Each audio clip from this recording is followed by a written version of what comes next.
happens when you have no insulin in your body. So you're not taking your medication because you're not eating. That is fatal. So, and that is why people that are undiagnosed and go into hospital because they didn't know that they've got type 1 diabetes, that's normally what they die of. So your body needs energy. It gets the energy from the glucose that are in your blood. If you don't have any insulin, your body is not getting any energy. So what happens is it has to actually break down the fat in your body so that your body can survive. That fat breakdown causes ketones in your blood, and that becomes acidic. And that acidic blood is a big challenge. So although too much insulin is definitely a problem, it will make you gain weight like you won't believe. Too little insulin is a problem, and because we are type 1 diabetics, our body cannot regulate it. That is why what you're eating and how much medication you take is vitally important. If you don't know that, if you don't understand what you're eating versus the insulin or the medication that you're taking, you are ticking time bomb, basically. Yes. It is vitally important. Yeah. Very true what that you say. And also another thing is people must just understand the difference between ketosis and ketoacidosis. Ketoacidosis is what Adrian was describing now. This is where you don't have enough insulin in your body, and at the end of the day, it's a very dangerous, you can die of it. But ketosis is something completely different. Ketosis is what we go into when we are on the carnivore diet and on the ketogenic diet and on the Banting diet. We basically burn fat. But ketoacidosis is something completely different, but it is a very dangerous situation, and type 1 diabetics should absolutely avoid getting ketoacidosis, yes, because you will be hospitalized. Very interesting, in video number 124, Dr. Kendi Barry talks about, not Dr. Kendi Barry, Dr. Ben Bigman talks about how on the cellular level, glucose actually starts to damage the arterial walls, for instance. So excess glucose levels is also very damaging.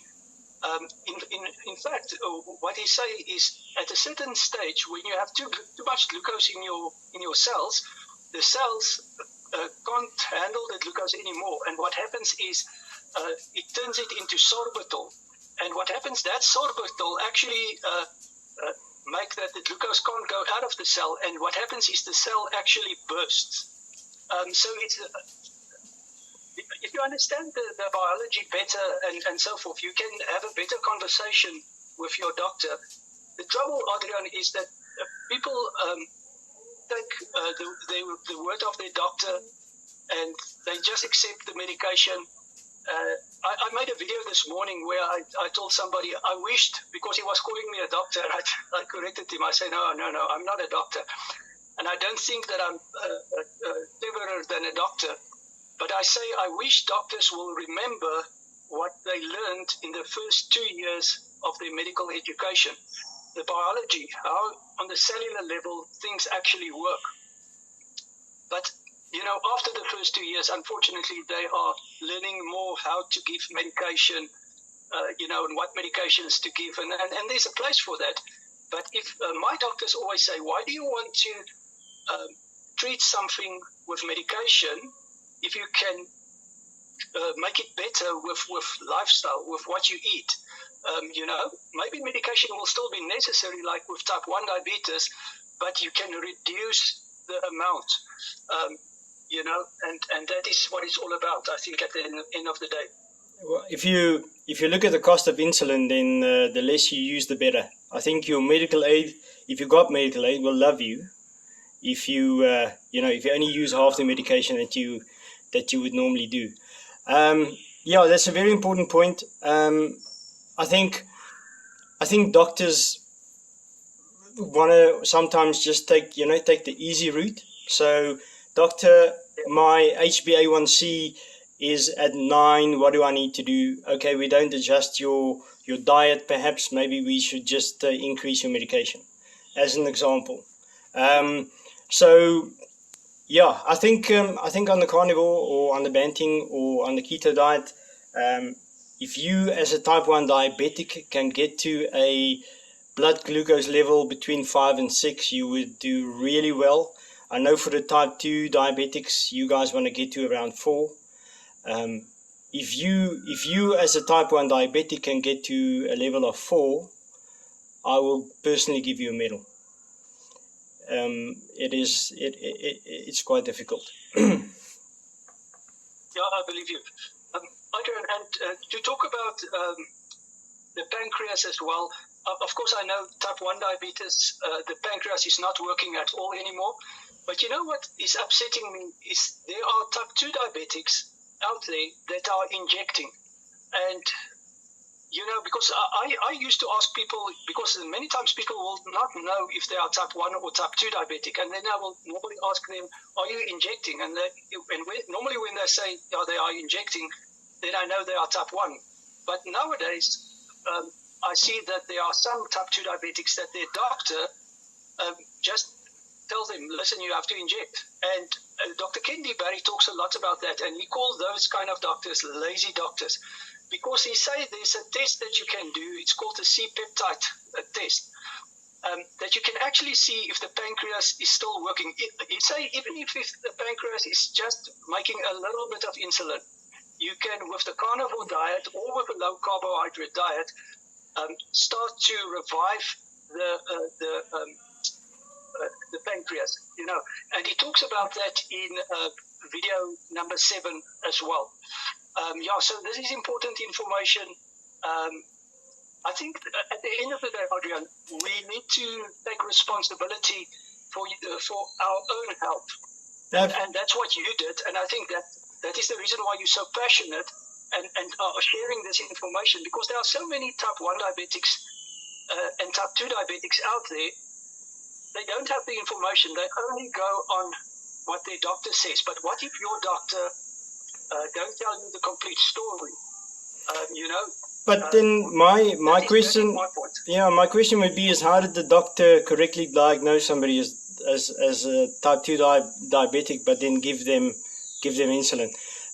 It tells me that the doctor doesn't know whether he's type 1 or type 2. And in the end, if somebody has to inject themselves, but they don't really have to, but they've been given that by the doctor, that is a grave mistake. It's very true. And the reality is, like in video number 124 on my blog, Professor Ben Bickman talks about that, and he said exactly what you were saying.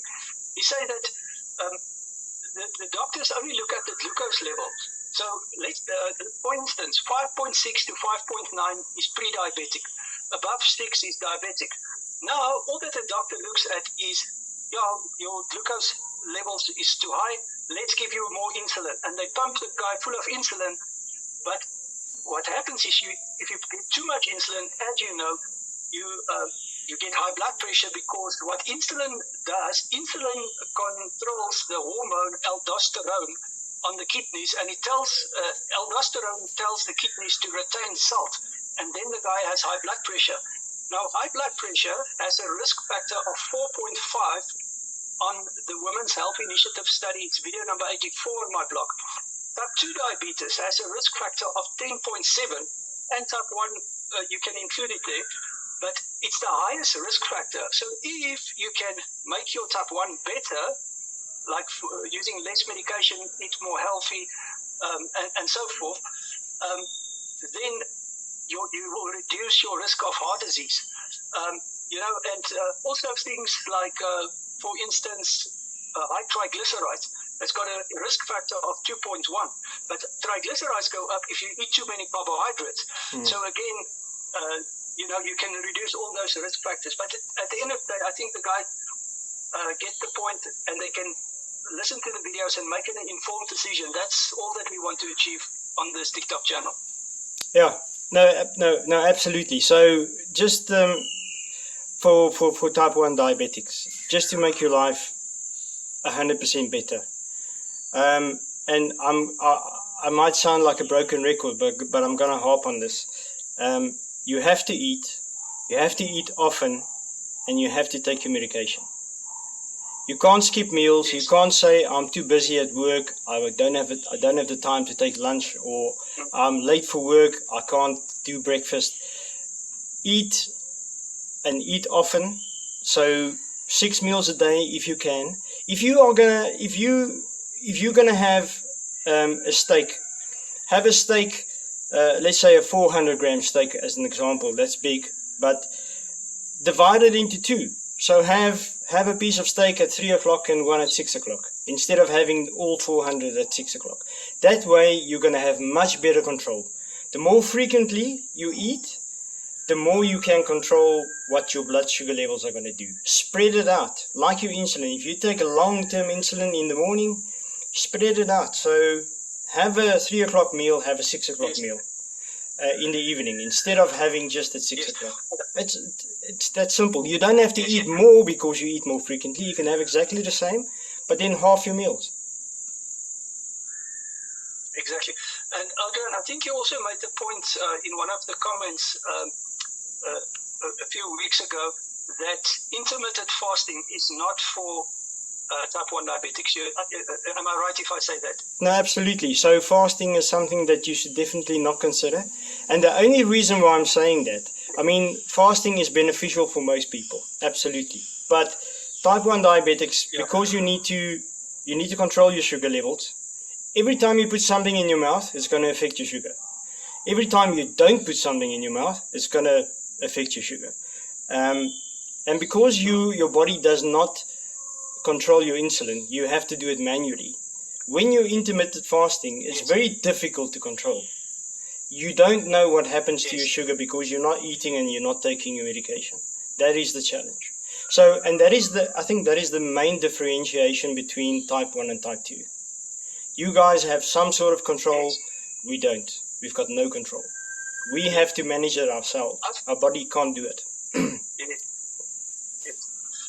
Interesting. This morning I was learning something new. I always learn something new, Adrian. And I was listening to a video number 124 again, and Professor Ben Bigman talked about why you go into a coma if you're not controlling your glucose well. And basically, as you were saying earlier, what happens is you are urinating the glucose out. Yes. And what happens is the blood pressure drops. And what happens is, because the brain is, of course, the highest of the body structure, it's the first affected. And that's why you lose consciousness. So here's an interesting thing. If you can maintain blood pressure, you will not go into a coma. But there are other problems with this because you get medication. I think you are familiar with this. You get in that video, Professor Ben Bigman say there are two types of medications.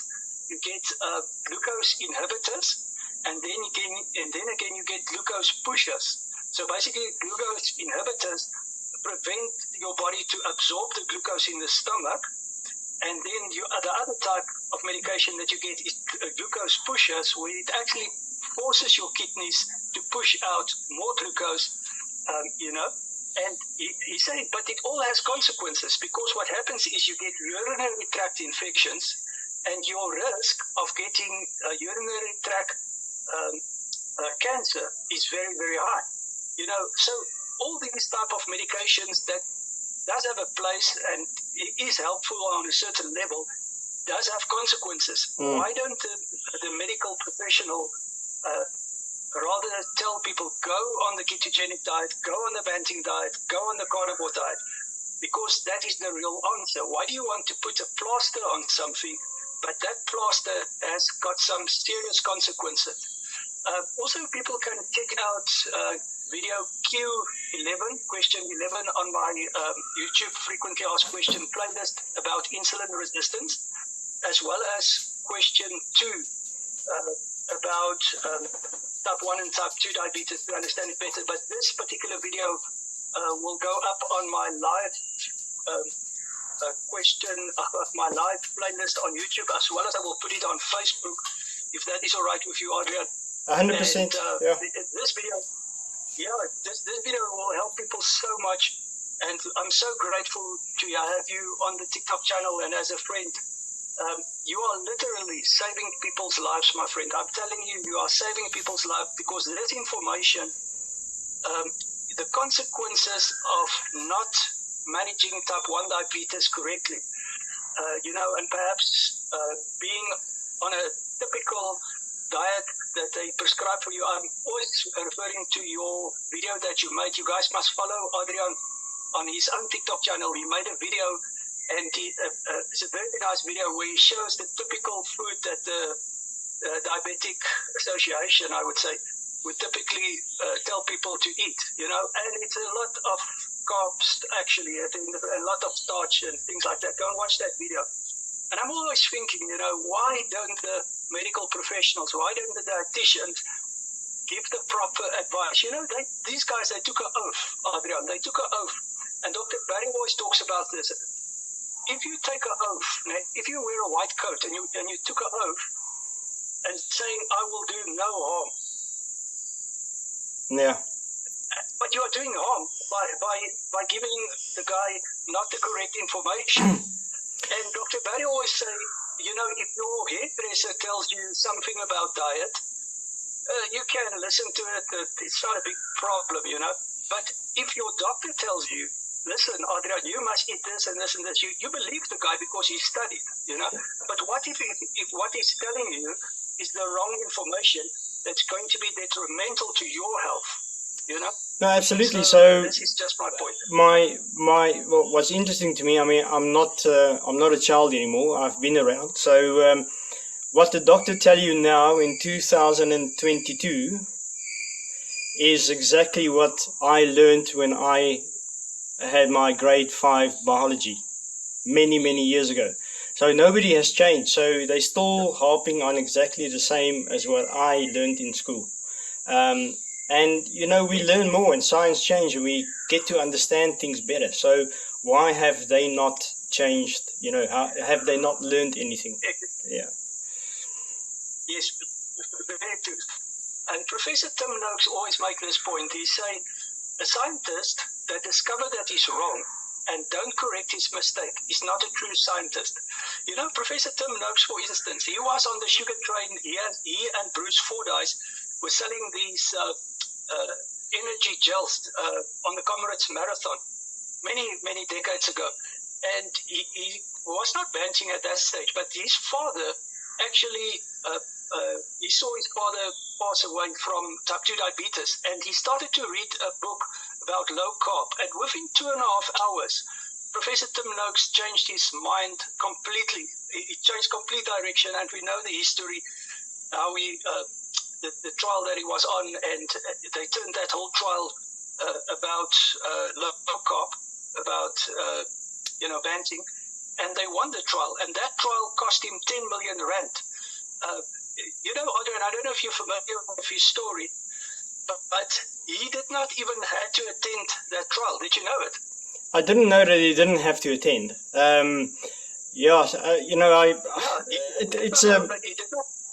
It was very, for me, the biggest inspiration about Professor Tim Noakes is the fact that he's big enough and he was willing to stand up and say, you know what, I've been lying to you guys all this time. I made a mistake. And that takes a big man to do that. And I kudos for that. I really appreciated that from him. Just to give the short version of the story is Professor Tim Noakes advised, well, not really advised, he just put something on Twitter where a lady asked him whether she can wean her child on banting. And he said, yes, you can. And then somebody else, I think it was not even a dietitian, but somebody from the side came and said, yeah, but now you've broken the law, you've given medical advice. And at the end, it turned out to be a high court case. Nina Teichels, the lady from the Big Fat Surprise, video number 3 in my blog, came to testify in Professor Tim Noakes' trial. Later on, Professor Tim Noakes didn't even have money to pay his advocates. These advocates had to work for free. But in the end, they made the whole court case about the low carbohydrate diet, and they basically proved that the low carbohydrate diet is absolutely the best for for good health. But a long story short, why I say he didn't even have to attend the court case, he didn't even have to spend all that money, is Professor Tim Noakes has 4 degrees behind his name, one of which is a medical doctor. But he was not even practicing medicine anymore. All that he needed to do, Adrian, was he could have resigned as a medical doctor from the Medical Board of South Africa. And then the whole thing would have disappeared. But his book is on my blog. It's called Real Food on Trial. And very interesting book that he wrote with Marika Sabaros. And but I have so much respect for Professor Tim Noakes. And there's of course an interview with him on my blog, video number 23, where Dr. Sean Baker talks to Professor Tim Noakes. And then also video number 40 on my blog, where Professor Tim Noakes say you don't need to eat any carbohydrates at all. You don't need to eat any fruit and vegetables at all. The total carbohydrate intake requirement of your body is exactly 0. I'm not saying fruit is bad or vegetables is bad, but what he's saying and all my doctors say is you get protein, you get fat, and you get carbohydrates, and only protein and fat is essential. The carbohydrate is not essential at all. Absolutely. So that's the other thing for type 1 diabetics is if you don't believe what I say or what Kuba say or what your doctor tells you or anybody, you now have the ability to test it yourself. So if you got the 24-hour monitor in your arm, go and do yourself a favor. Eat a bunch of grapes. Give it half an hour, test your sugar, see what happens. Eat a watermelon, eat a banana. You can play around, you can test yourself 1,000 times in a day with that thing for the 14 days that it lasts. And go and check it out. Go drink 2 cups of coffee and see what it does to your sugar. Just to understand what happens. If you eat something, this is what happens. Go and eat a whole bunch of potatoes and then test your sugar, see what happens. And then you have the proof for yourself and you don't have to listen to anybody. You can prove it to yourself what happens. And then seeing is believing, I believe. So you can test it. Absolutely, Adrian. Adrian, thank you so much. I think we've learned so much today. And I think if I can summarize it, if I look back at the notes that I've taken, where you said you must eat regularly, so eat often, don't skip a meal, and take your medication as a type 1 diabetic. I think that is what I've the bottom line is. And the bottom line is if Adrian can half his medication, his insulin medication, then you can do it too if that is your goal, if you want to do it. So Adrian, thank you for what you are doing, my friend. I'm so grateful that I've met you, and you are helping so many people. No, thank you very much. It's because of you that we are all here. So you started this. I'm just here to share my experience. And I know how tough type 1 diabetes is. I remember I was about 20 years old when I got diagnosed, which means you in the time of your life, you just finished school, you want to go out partying, you want to drink, you want to jaw, all of that. So for me to accept the fact that I am a type 1 diabetic was very difficult. And now 28 years down the line, you still get that. You still feel sometimes, why did it happen to me? But then you make the best of it. Remember that diabetes is not an illness. It's not an illness. It's a condition. Yes. It's a condition. If you manage the condition, you are absolutely fine. You are normal just like anybody else. You are not sick. It's not an illness. So I want to leave people with that message. Yes, absolutely. Absolutely. And just to summarize again, there's a difference between type 1 diabetes and type 2 diabetes. Type 1 diabetes, it's not their fault. Their pancreas absolutely don't make insulin. They cannot control it. Type 2 diabetes, it's an absolute choice. You can absolutely reverse type 2 diabetes. Go and look at video number 7. 6 o'clock tonight, we're going to have a live with Christian van der Walt. He already stopped his diabetes medication together with his doctor. with the carnivore diet. But type 1 diabetics, you will always have to take your medication, but you can make it less. Like Adrian has made it less. But as Adrian has said, he suggests that you don't go directly into the carnivore diet. Maybe start on Banting and on keto for a week or two and control it better. Listen again to this video. I'll put this video on YouTube. And Adrian, I also want to encourage you that you must make some short videos like bullet points, like just only a 3-minute video or a 5-minute video on TikTok, if I can encourage you to do that, because I think you have a wealth of knowledge, but not everybody will listen to a 1-hour conversation, but they will listen to a 5-minute bullet point conversation. If you want to do that, you will help so many people, but again, that's your choice. I will. I'm in sales, Nate. Yeah, no, I'll do that. I am a bit camera shy, but I'll definitely look and see if I can share some videos, you know, what I'm eating and all that, so you people can see. And then anybody is welcome to follow me on TikTok, and if they have any questions, they can reach out to me. I'll try and help as best as I can. I can help you with type 1 diabetes. I might be able to give a bit of advice on type 2, but I am type 1 diabetic, so I can definitely help people when it comes to that. And yeah, like I said, type 1 diabetes, it's not my fault. In fact, there's nobody in my family, not my grandparents or my great-grandparents, anybody who's got type 1 diabetes. I'm the only one.